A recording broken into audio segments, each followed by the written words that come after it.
Kabut tebal menggantung rendah di hutan zamrud, menelan cahaya fajar yang mencoba menembus kanopi raksasa. Biasanya, hutan ini bernapas dengan simfoni kehidupan. Kicauan burung eter, gemerisik daun, dan dengungan serangga berbalut sihir. Namun pagi ini, hutan zamrud terdiam dalam ketakutan. Udara terasa salah dingin yang menusuk tulang berpadu dengan aroma asing yang pekat, bau belerang, dan daging yang hangus. Jauh di atas tanah, tersembunyi di dahan pohon ek, berusia baru badabot, Elara Bisvelara membeku bagai patung. Rambut perak pendeknya yang diikat rapi di belakang basah oleh embun, jubah hijaunya menyatu sempurna dengan lumut pepohonan. Mata zamrudnya yang tajam menatap awas ke bawah, mengamati jejak abu yang menodai akar-akar pohon basah. Jari-jarinya yang ramping namun dipenuhi kapalan, mengusap pelan lengkungan busur hitam emas di tangannya. Senjata itu seolah ikut bergetar, merasakan ketegangan majikannya. Suara itu datang dari balik semak belukar raksasa. Sesuatu yang besar sedang menyeret tubuhnya. Seekor ember boar merangsek keluar. Namun, pemandangan itu membuat dada Elara terasa sesak. Monster itu tidak sedang berburu. Ia sedang sekarat oleh kekuatannya sendiri. Bongkahan kristal merah menyala, tumbuh secara ganas, dan tak terkendali di sepanjang punggungnya. Menusuk menembus kulit tebalnya. Setiap napas yang ditarik makhluk itu, terdengar seperti parutan besi. Mengembuskan asap hitam pekat.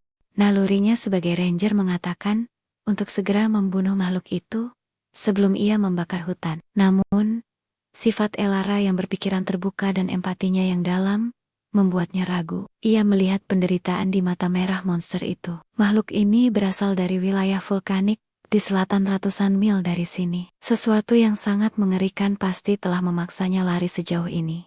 Mencari suaka di hutan bersalju, hanya untuk dikonsumsi oleh elemennya sendiri. Maafkan aku, batin Elara.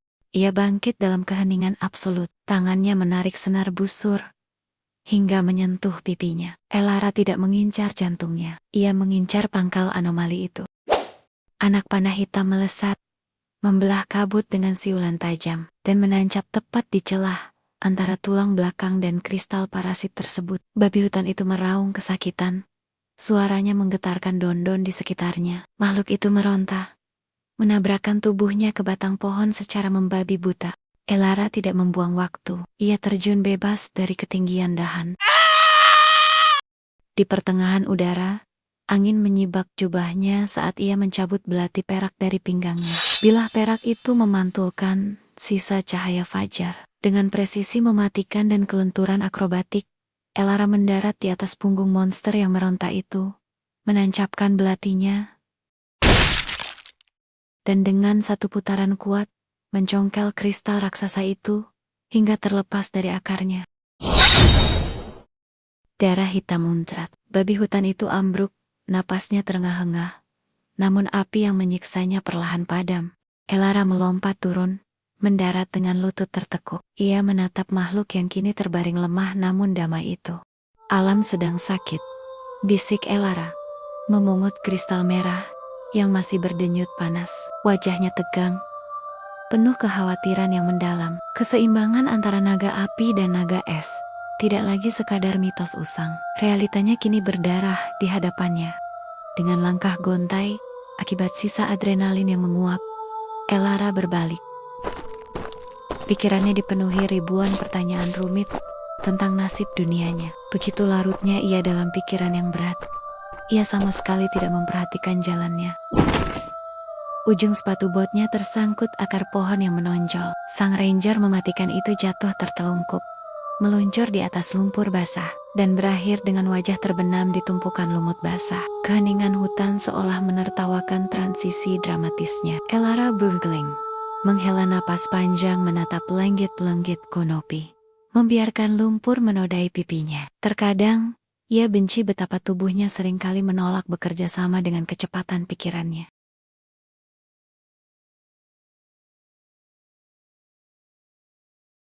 Menjelang siang, Elara tiba di gerbang selatan Oakhven. Kota persimpangan ini dulunya adalah simbol harmoni tempat elf, manusia, dan dwarf berdagang dalam damai. Namun, belakangan ini, wajah kota itu berubah. Di luar tembok batu kelabu yang menjulang tinggi, tenda-tenda kumuh berjejal. Ratusan pengungsi dari desa-desa pinggiran selatan berkumpul dalam keputusasaan. Mereka lari dari anomali cuaca panas yang menghancurkan panen dan monster api yang tiba-tiba bermigrasi. Elara berjalan melewati mereka, merasakan tatapan kosong dan kelaparan yang menusuk hati. Energi cerianya yang biasa menguap digantikan oleh simpati yang berat.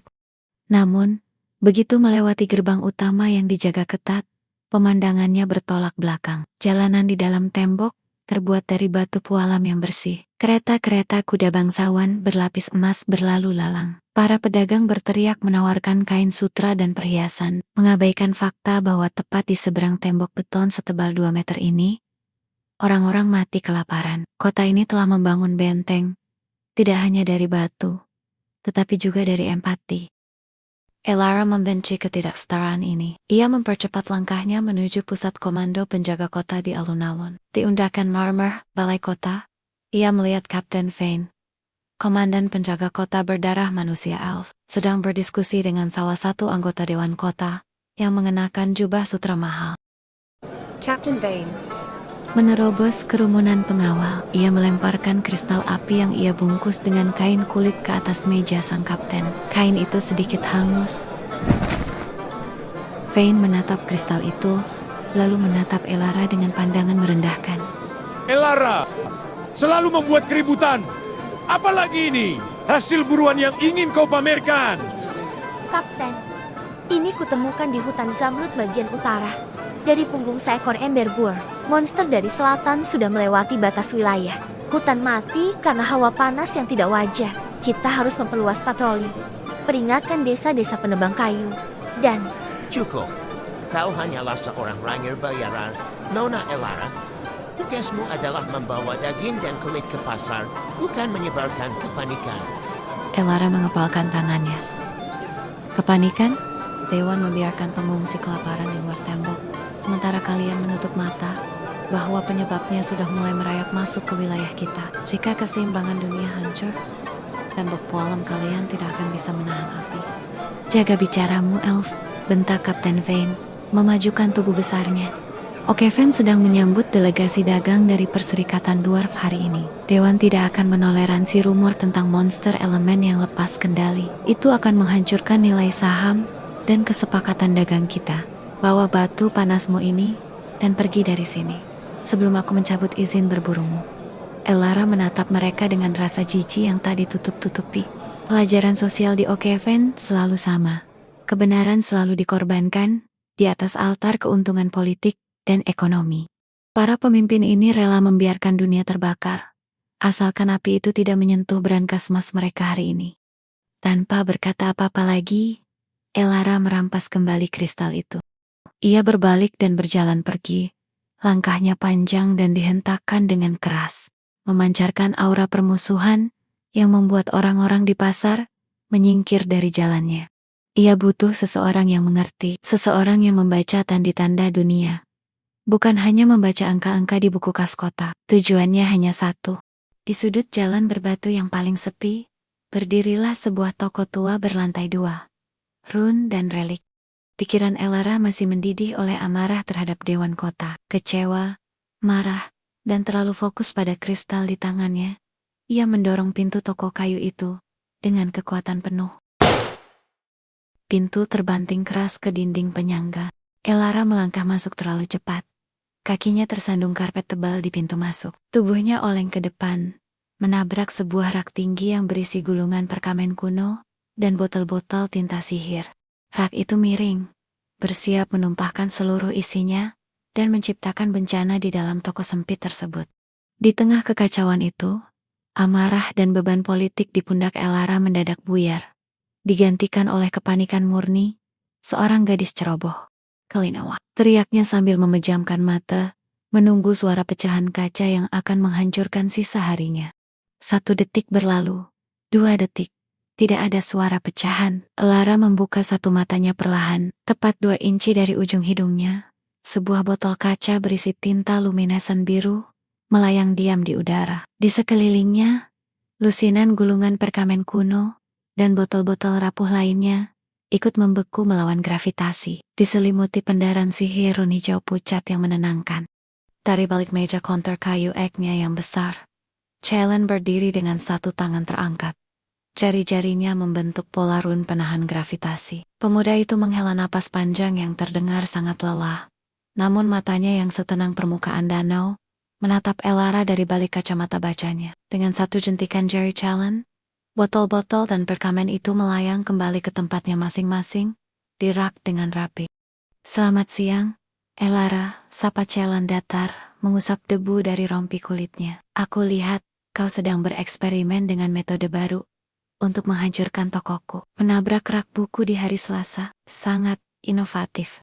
Biasanya, Elara akan tertawa canggung dan meminta maaf sambil nyengir. Tapi hari ini, raut wajahnya gelap, napasnya memburu, matanya masih menyiratkan amarah yang menyola nyala dari alun-alun kota, dan wajahnya kotor oleh noda lumpur dari hutan zamrud. Ia berdiri tegak, mengepalkan tangannya kuat-kuat, hingga buku-buku jarinya memutih. Cellen langsung menyadari perubahan atmosfer itu. Sang runesmith, yang biasanya selalu punya komentar sarkastis itu, terdiam. Ia melihat dada Elara naik turun, menahan emosi yang siap meledak. Cellen yang jauh lebih terbiasa menghadapi buku-buku mati daripada emosi makhluk hidup, tiba-tiba merasa canggung. Ia mendehem pelan, berjalan memutari meja, dan mendekati Elara dengan langkah ragu. Ia harus menenangkannya. Tapi bagaimana caranya? Cellen mengangkat tangan kanannya perlahan, lalu dengan sangat kaku, menepuk puncak kepala Elara 2 kali. Puk, puk, puk. Persis seperti seseorang yang sedang mencoba menjinakkan anjing galak yang tidak ia kenal. Elara menatap tangan itu, lalu menatap wajah Cellen dengan alis berkerut tajam. Apa yang sedang kau lakukan? Dasis. Menenangkanmu, jawab Cellen, nadanya terdengar lebih seperti pertanyaan.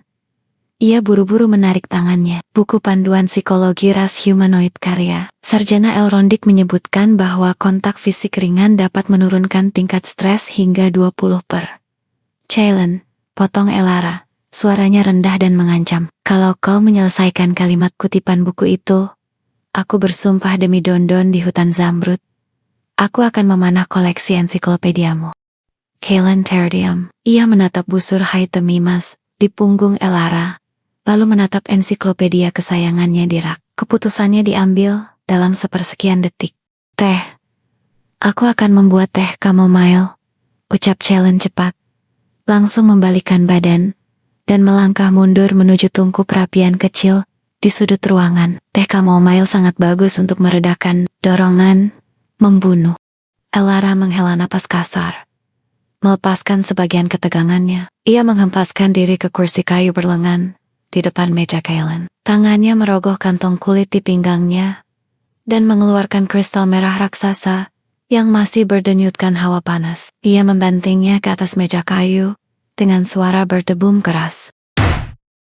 Hawa panas langsung menguar, membuat ujung perkamen di dekatnya sedikit mengeriting. Lihat ini, gerutu Elara, menunjuk kristal itu dengan kasar.